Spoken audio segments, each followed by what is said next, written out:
Welcome to McPlum, simple solutions served daily. In this video, I will explain how to study math alone. First, let's set clear goals. Begin by identifying the exact math concepts you aim to understand, whether it's algebra, calculus, or geometry. Divide these larger subjects into smaller, more digestible sections. For instance, if you're tackling algebra, focus on linear equations for 1 week, then quadratic equations the next. This approach makes the learning process less overwhelming and more achievable. Next, gather your learning materials.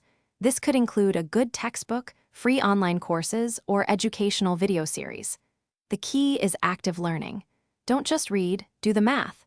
Work through every example problem in your chosen resources, writing out each step. Then, try solving practice problems on your own. Aim to complete at least 10 to 15 problems per session to solidify your understanding. It's crucial to truly understand the concepts, not just memorize formulas. Ask yourself why a particular method is used.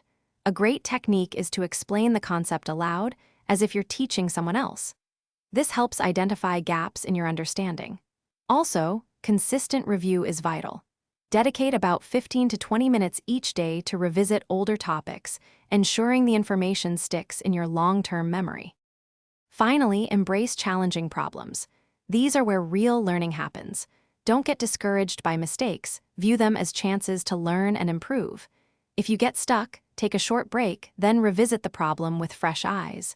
Persistence is your most powerful tool. Celebrate every small breakthrough, like solving a tricky equation or understanding a new theorem. Keep practicing, and you'll see significant progress. Thanks for watching. Stay juicy and subscribe.